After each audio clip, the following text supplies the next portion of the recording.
क्या आपका भी ज़मीन अनावाद बिहार सरकार में चला गया है? क्या आपका भी ज़मीन का पेपर जो है वो आपके नाम से है लेकिन सरकार के नाम से चढ़ गया है? क्या आपका ज़मीन का पेपर टोटल आपके पास है लेकिन कब्जा कोई और करके रखा है, उस ज़मीन का फ़ायदा कुछ नहीं है आपको? तो ये वीडियो में बने रहिए। नमस्कार, हम हैं राज पांडे, आप देख रहे हैं बिहार वाले। और हमारे एक सब्सक्राइबर हैं छतरपुर सुपौल से, उनका नाम है पेशकार लाल यादव, पेशकार लाल दास। और उन्होंने हमसे क्वेश्चन किया है कि मेरा ज़मीन, मेरे पास खाता खेसरा खतियान सब कुछ है, इसके बावजूद भी मेरा ज़मीन जो है अनाबाद बिहार सरकार में चली गई है और हम काफ़ी परेशान हैं। हम सीईओ के पास, अंचल अधिकारी के पास, अमीन के पास, कानूनगो के पास सारा पेपर दे करके दौड़ करके परेशान हैं, लेकिन कुछ नहीं हो रहा है। कृपया मार्गदर्शन करें। तो सबसे पहले तो धन्यवाद आपको। उसके बाद हम आपको समस्या का निदान बताते हैं और ये हम गारंटी देते हैं कि 60 दिन के अंदर में आपका ज़मीन सिर्फ और सिर्फ आपका हो जाएगा। दूसरा क्वेश्चन था कि ज़मीन का टोटल पेपर हमारे नाम से है लेकिन कब्जा कोई और रखा है, कैसे हमारा होगा वो ज़मीन? तो आपके भी क्वेश्चन का जवाब हम जो है इस वीडियो में देने वाले हैं। तो ध्यान से वीडियो को देखिएगा क्योंकि वीडियो बहुत ही ज्ञानवर्धक होने वाला है और आपको फ़ायदा होने वाला है। कुछ जानकारियाँ ऐसी होती हैं जिस जानकारी के अभाव में इंसान भटकते रहता है, परेशान रहते हैं। तो जानकारी लेना ये बहुत ही अच्छी चीज़ है। और सबसे बड़ी बात है कि बहुत सारे ऐसे पावर्स होते हैं जो कि सीईओ के पास या अंचल कर्मी के पास नहीं होता है। तो ये बहुत लोग नहीं जानते हैं कि क्या क्या पावर जो है वो अंचल कर्मी के पास नहीं है या ब्लॉक कर्मी के पास नहीं है, ब्लॉक में मेरा क्या क्या काम नहीं हो सकता है। तो टोटल जानकारी हम इस वीडियो में आपको देने वाले हैं।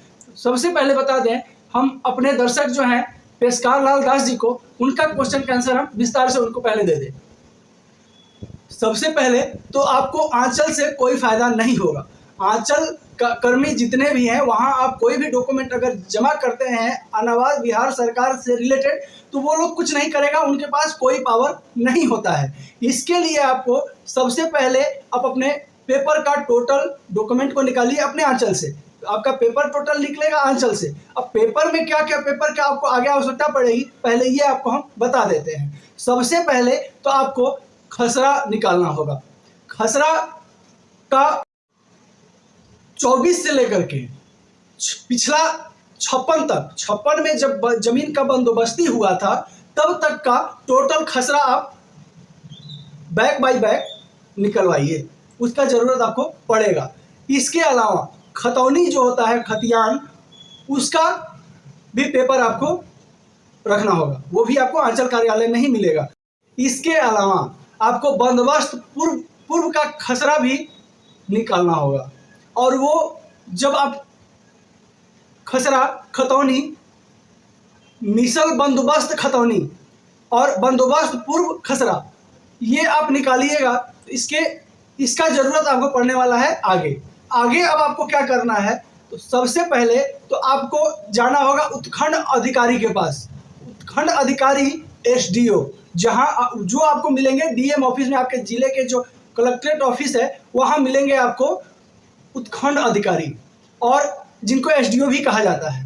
एसडीओ से जब आप मिलिएगा तो एक दरख्वास्त आपको लिखना होगा कि श्रीमान महोदय, मेरा ज़मीन जो है वो मेरा पुश्तैनी ज़मीन है और अनावाद बिहार सरकार में चला गया है, इसके लिए उचित कार्रवाई किया जाए और हमारा ज़मीन जो है वापस हमारे नाम से ट्रांसफ़र किया जाए। वो एप्लीकेशन और टोटल पेपर जो निकाले हैं आप, खसरा खतौनी खतियान और जो भी पेपर है उसको आप जो है संलग्न करके दरख्वास्त के साथ में आप उत्खंड अधिकारी को, एसडीओ को दे देंगे। एसडीओ जो है उसको देखेगा, जांच करेगा। जांच करने के बाद वो पेपर को वो दे देगा तहसीलदार को। जो एसडीओ है वो आपका पेपर को दे देगा तहसीलदार को। तहसीलदार क्या करेगा, वो आपको वहाँ उसके बाद कुछ नहीं करना, आपको चुपचाप घर आ जाना है। तो अब रह गया काम तहसीलदार का। तहसीलदार ब्लॉक में आएगा, ब्लॉक में आकर के आपका टोटल हिस्ट्री जो है वो रिमिलान करेगा आपके पेपर के साथ में। और 30 दिन के अंदर में ये नहीं है कि आप पैसा नहीं दीजिएगा, चाहे नहीं, अगर ध्यान नहीं दिए तो तहसीलदार जो है काम को रोक देगा, नहीं। उसको 30 दिन के अंदर में नियम है ऐसा, उसको 30 दिन के अंदर में उत्खंड अधिकारी एसडीओ को आपका जो भी रिपोर्ट सौंपा एसडीओ उसको वापस जांच करके लौटा देना है, ये नियम है। और अगर वो नहीं करता है तो सस्पेंड किया जा सकता है, उसका नौकरी चली जाएगी। तो वो जो है जब एसडीओ के संज्ञान में ये मामला जाता है तो वो तुरंत जो है आपका तहसीलदार काम करेगा, क्योंकि चूंकि उससे आपको कोई मतलब नहीं रहेगा, वो एसडीओ से उसको मतलब रहेगा। उसके बाद जो है एसडीओ को वो 30 दिन के अंदर में आपका टोटल जो है वंशावली वगैरह देख करके जांच करके कि वास्तव में ये जमीन इनके पूर्वजों का है और ये गलती से अनावाद बिहार सरकार में चला गया है, वो पूरा जांच करके और वो एसडीओ को सौंपेगा। और एसडीओ के पास भी वो पावर नहीं होता है कि वो अनावाद बिहार सरकार में चला गया जमीन को वापस आपके नाम से ट्रांसफर कर देगा। एसडीओ जो है वो कलेक्टर को जो है वो ज्ञापन को सौंपेगा, आपके पेपर को सौंपेगा, जो डीएम कहे जाते हैं। डीएम को जब सौंपेगा तो डीएम के पास ये पावर होता है कि अगर गलती से आपका जमीन अगर सरकारी हो जाता है तो फिर उसको रिशेड्यूल्ड करके और आपके नाम से चढ़ाया जा सकता है, चढ़ा सकता है डीएम। तो वो डीएम जो है उसको 2 महीने के अंदर में 60 दिन के अंदर में वो जो है आपके नाम से बंदोबस्ती कर देगा। अगर कोई कारणवश 60 दिन के अंदर में अगर आपका नहीं होता है तो फिर आपको जाना पड़ेगा सिविल कोर्ट। सिविल कोर्ट में अगर आप जाते हैं फिर सारे पेपर को लेकर के, तो सिविल कोर्ट जो है 30 दिन के अंदर में एक्शन लेगी और डीएम को जवाब तलब करेगी, डीएम को जवाब देना पड़ेगा। इस डर से अभी देखिए आप न्यूज वगैरह में देखते होंगे कि जो भी जमीन के मामले आ रहे हैं उसमें डीएम जो है बहुत ही सख्त है, क्योंकि डीएम को ही सिविल कोर्ट में जवाब देना पड़ता है, बाकी निचला अधिकारी को कोई मतलब नहीं रहता है। डीएम को जो है वहां डांट पड़ती है, फटकार पड़ती है। तो वहां जो है आपका काम को डीएम सबसे पहले तत्परता से करेगा और उसके बाद अगर नहीं करता है तो आप जाइएगा सिविल कोर्ट। सिविल कोर्ट जब जाइएगा तो वहां जो है आप अपने सारे पेपर जो आप एसडीओ को दिए थे संलग्न करके वो आप सिविल कोर्ट में दीजिएगा। अगर आपके पास ओरिजिनल आप दे दिए, फोटोकॉपी भी दीजिएगा तो कोई दिक्कत नहीं है। फोटोकॉपी आराम से जमा कीजिए सिविल कोर्ट में, एक छोटा मोटा वकील को पकड़िए और वो तुरंत जो है 2 महीना के अंदर में डीएम को जवाब तलब करेगा। सिविल कोर्ट जो है वो डीएम को आदेश देगा और तुरंत आपका जमीन फिर वापस आपके नाम से हो जाएगी। तो इसके लिए सबसे पहला जानकारी आपके लिए ये दे दें कि जो आप अंचल कार्यालय अगर दौड़ भाग रहे हैं तो अंचल कर्मी के पास, सीओ चाहे अंचल में जितने भी अधिकारी हैं उनके पास जमीन बंदोबस्ती का पावर नहीं है, वो आपके नाम से कतई नहीं चढ़ा सकते हैं। साथ ही साथ अब हम दूसरे अपने एक दर्शक का जवाब दे दें, अगर जमीन का पेपर आपके पास है, बहुत सारा पेपर है लेकिन उतना जमीन आपके पास कब्जे में नहीं है, तो इसके लिए सबसे पहले आपको जो है खसरा निकलना होगा, खतौनी खतियान निकालना होगा। खतियान जब आप निकालते हैं तो आपके पास टोटल जमीन जो है में पता चलेगा कि मेरा इतना जमीन था। तो देखिए इसमें भी कभी कभी बहुत सारे मामले हो जाते हैं कि जमीन दूसरा कोई कब्जा किया है, वो जमीन किस तरह से कब्जा किया है वो सबसे पहले आपको मालूम होना चाहिए। कई बार जो है पूर्वजों द्वारा रहने के लिए दे दिया जाता है, या कई बार पहले के समय में 56, 55, 57 के पहले क्या हुआ करता था कि अदलाइन बदलाइन भी चलता था। इसके अलावा जो हम लोग आज के समय में सूद ब्याज करते हैं तो उस समय में सूद ब्याज किस तरह का हुआ करता था। अब पहले जो है खाने पीने को अन्न का कमी रहता था, या पैसे की नहीं, पैसा तो पहले ऐसे भी बहुत कम था, पैसे की तंगी रहती थी। तो वैसे सिचुएशन में क्या होता था कि जो जमींदार लोग थे या जो पैसे वाले थे वो लोग जो है गरीब लोगों को पैसा दे करके इसके एवज में बंधकी में जमीन रख लेता था, या इस तरह के बहुत सारे बात हो सकते हैं। तो सबसे पहले इसमें जो है आपको ये जांचना होगा कि जो हमारा जमीन हमारे कब्जे में नहीं है वो जमीन किस बिना पे अगला कब्जा में लेके रखे हुए है। इस चीज का जांच करने के बाद आपको खाता खेसरा खतौनी खतियान निकालना होगा।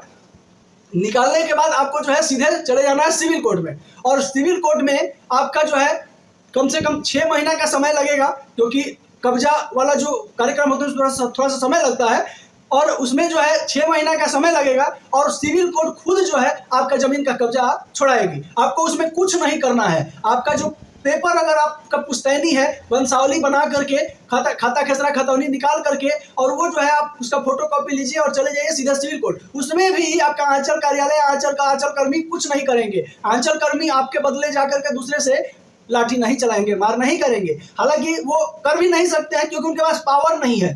आंचल कर्मी के पास सिर्फ देखने, परखने, जांचने का पावर है, और अगला आगे मतलब डीएम को, एसडीओ को ब्यौरा को बताने तक का पावर है, बाकी कब्जा छुड़ाने या किसी तरह का जमीन का ट्रांसफर कर देने का पावर इन लोगों के पास नहीं होता है। तो ये बहुत सारे लोग, बहुत सारे रैयत इस गलतफहमी में रहते हैं कि हमारा जो काम है वो पूर्णतः काम मेरा ब्लॉके में हो जाएगा। तो ये वीडियो के माध्यम से हम सारे किसानों को, रैयतों को, अपने दर्शकों को बता दें, अपने यूट्यूब फैमिली को बता दें कि बहुत सारे मामलों में जो है अंचल अधिकारी का, सीओ का या ब्लॉक में जितने कर्मचारी हैं, अमीन हो, कानूनगो हो या जितने भी कर्मचारी हैं, उनका बहुत सारे मामलों में पावर नहीं रहता है। पावर चला जाता है तहसीलदार के पास, और तहसीलदार के पास भी बहुत सारा पावर नहीं रहता है, वो चला जाता है एसडीओ के पास, और एसडीओ के पास भी बहुत सारा पावर नहीं रहता है, वो चला जाता है सीधे डीएम के पास। जितना भी जमीन रिलेटेड मामला है वो कलेक्टर के पास रहता है, और पावर भी कलेक्टर के हाथ में रहता है। तो आपको जो है, अगर किसी तरह के जमीनी समस्या से जूझ रहे हैं, जो लग रहा है कि मेरा समाधान नहीं हो रहा है, हम भाग रहे हैं, दौड़ रहे हैं, परेशान हैं,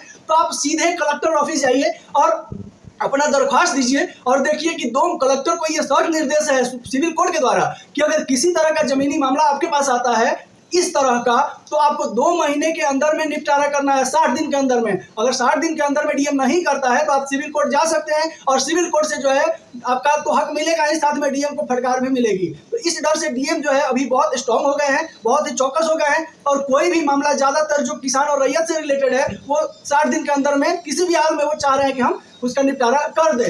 तो ये जानकारी शायद आपको बहुत ही ज्ञानवर्धक लगी होगी, और अगर 1% भी आपको फायदा होता है हमारे वीडियो से तो हमको बड़ा गर्व होगा। एक प्यारा सा लाइक जरूर कीजिएगा, साथ ही साथ चैनल पे अगर नए होंगे तो सब्सक्राइब करना बिल्कुल नहीं भूलिएगा, और एक प्यारा सा कमेंट जरूर कीजिएगा अगर आपके मन में कोई भी क्वेश्चन है तो। साथ ही साथ आपको यह भी बता दें कि बिहार से जुड़ी हुई हर एक वो खबर जो आपको जानना जरूरी है वो जरूर अपने चैनल पर आते हैं, और बिना डर बिना झिझक हम आपको वो सब चीज बताते हैं जो आपको जानना जरूरी है। तो चैनल को सब्सक्राइब करते हुए जाइएगा। नमस्कार, जय हिंद।